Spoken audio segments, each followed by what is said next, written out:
November 1908.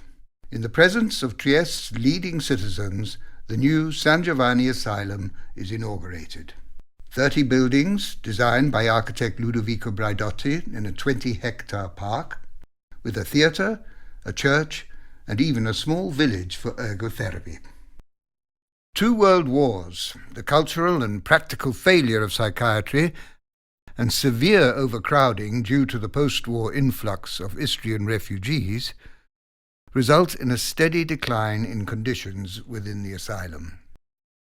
Designed for a maximum of 400 patients when it opened, in 1970 the San Giovanni Psychiatric Hospital is home to 1,260 inmates. Weak local governments in the 1950s and 60s only compound the existing problems. In the late 1960s, a new left-centre provincial government decides to finally deal with this appalling situation. The new provincial president, Michael Zanetti, appoints Franco Basaglia as the new director of the hospital. Known for his previous work in Gorizia and his widely discussed book based on that experience, L'istituzione negata, Basaglia is seen as best qualified to radically change the management of the institution and provide a new approach to the entire question of psychiatry. The Cold War is still a reality, and only a few miles separate Trieste from the Yugoslavian border. But the border also divides Trieste's population, impacting negatively on many aspects of local life and culture.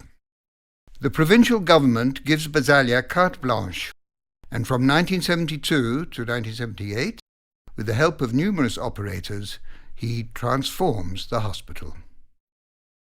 Basaglia's first act is to hire 30 young and highly motivated psychiatrists, psychologists, social workers and sociologists for his staff. With the help of study grants funded by the province, many French, Spanish and Italian graduate students also arrive, as well as numerous students and volunteers from around the world and Italy who are drawn by the innovative experience taking place. In just a few years, the hospital is completely transformed. It is no longer an area shut off and separated from the rest of society. The first decisive changes are made. The locked wards are opened, and the segregated male-female wards integrated. Socialization and communication between patients and operators is encouraged through numerous events. Patients begin to go outside of the hospital, breaking the monotony and prison-like regime of the wards. A bar is opened on the grounds. There are daily assemblies in the wards, while all the operators meet on a daily basis in order to keep abreast of the evolving situation and the changes taking place. Living conditions improve. Priority is given to clothing and meeting the basic needs of patients. Meetings, encounters and workshops encourage freedom of movement and expression. The role of nurses, who previously were little more than custodians, is also radically transformed. Gradually, patients begin to leave the hospital.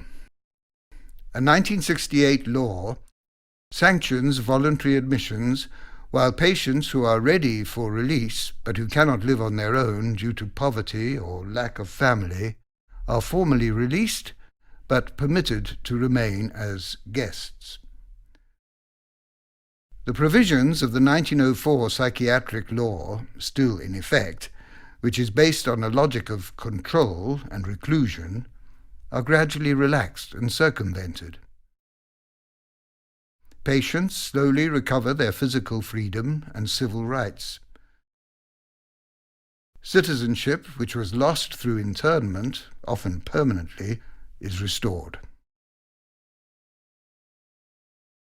Freedom is therapeutic. The city of Trieste is also involved in the transformation process. San Giovanni plays host to concerts, Ornette Coleman, the area, and theatre events, Dario Fo, Les Comédiennes, etc., in order to break down the barrier between inside and outside.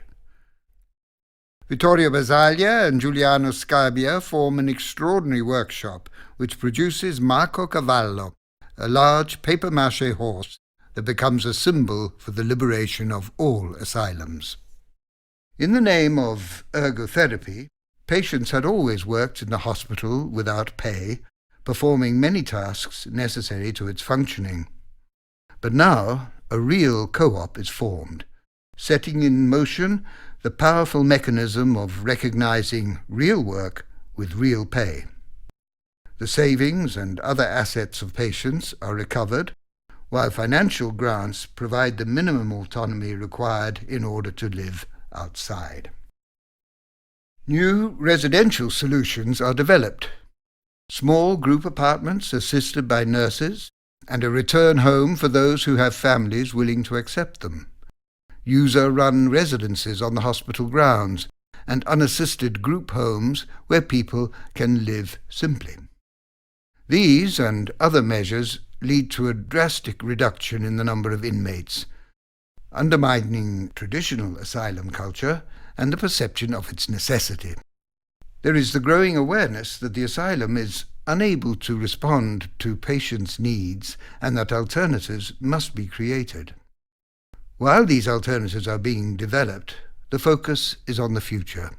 In 1977, 500 inmates still living in the hospital, Franco Basaglia announces the programmed closure of the hospital.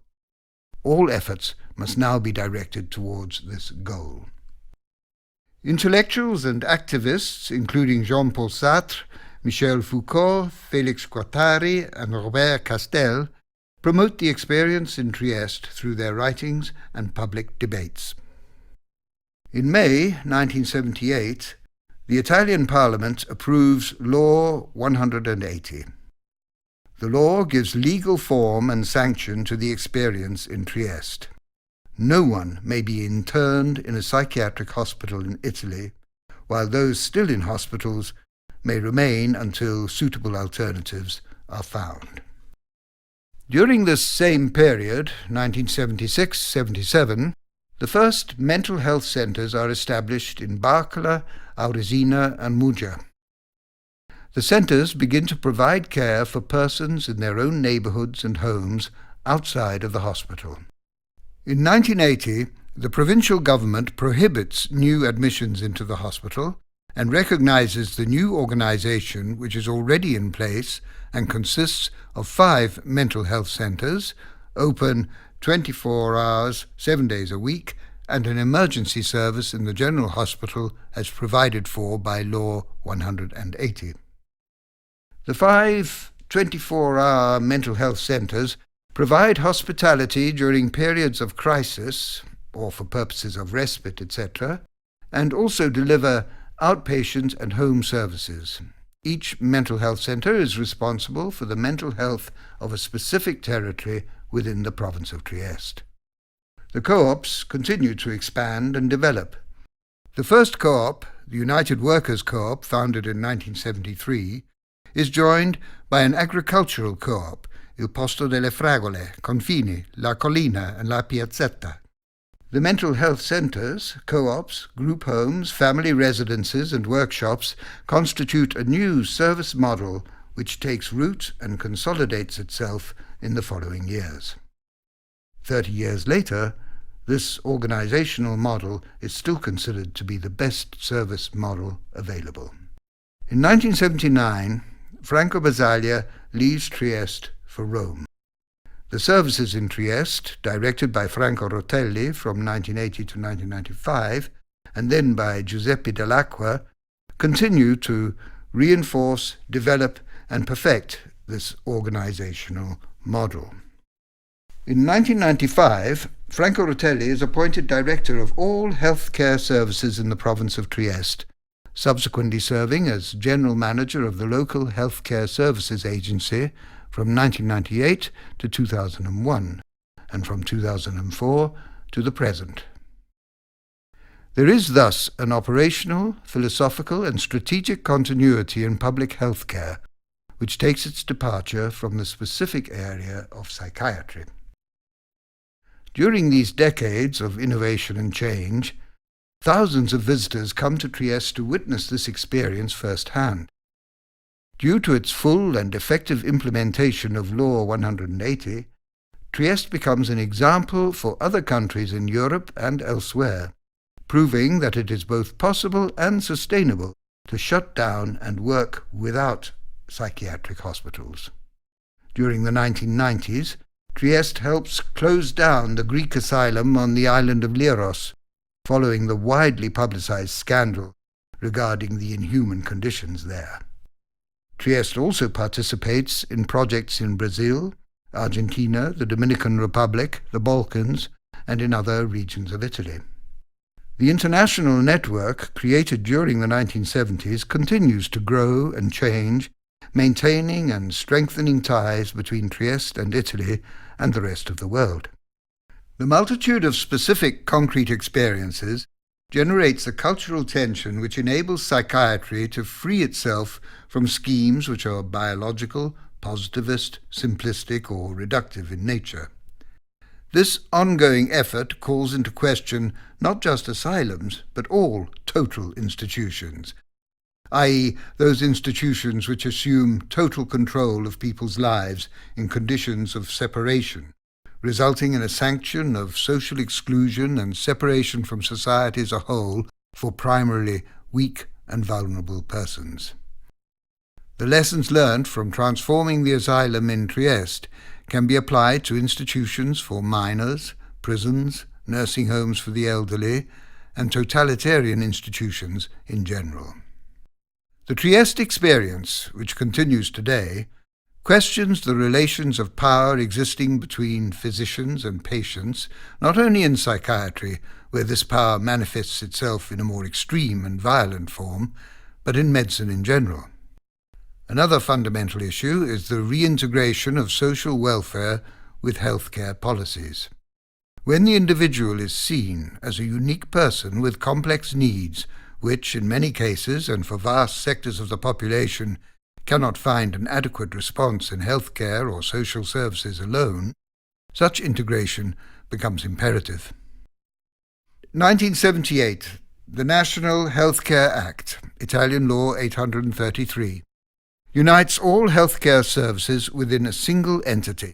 The provinces lose their authority over psychiatry, and public insurance and other entities are excluded from healthcare services.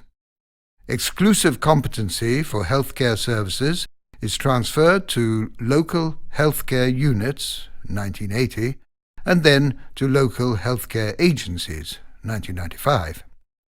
1998. The Friuli-Venezia Giulia region separates hospital care from community healthcare services, creating two different agencies. The Local Healthcare Services Agency No. 1, Triestina, is formed. It includes the Mental Health Department, which coordinates all mental health services. The agency reinforces all areas of community healthcare services. Their main function is providing alternatives to hospital services. The province of Trieste is divided into 4 local healthcare districts. The districts provide a growing number of specialized medical services, from cardiology to internal medicine, geriatrics to physiatrics within the community, thereby avoiding recourse to hospitals and/or hospitalization. The goals of the Local Healthcare Services Agency are thus modelled on the previous radical experience in psychiatry, which eliminated the hospital completely. With nearly 2,000 employees, the agency meets the healthcare needs of 240,000 inhabitants. Current projects include an oncological social centre, a cardiovascular centre, 4 centres for diabetes, structures for rehabilitation and minors, and medically assisted residences. The development of multifunctional services also helps to reduce dependency on hospitals. In addition to the local healthcare districts, The departments of prevention, dependency and mental health help shift services away from hospitals and into the community. Together with GPs, these structures provide an important network of community services which can deliver healthcare services in the person's home or, in any case, outside of a hospital setting. From 1971 until the present, from closed structures to community services, this transformation, though rarely simple or linear, has had the central aim of providing care for persons in their own habitat, with equal access and rights for all, no one excluded. None of the changes that took place over the last 40 years occurred without contradictions or conflicts. Nothing was given freely or taken for granted. Each step forward required the commitment of all, and especially the political, cultural, physical, emotional, and ethical commitment of the operators. Today, this commitment is being denied as never before, and yet it increasingly appears as our most important asset for the future.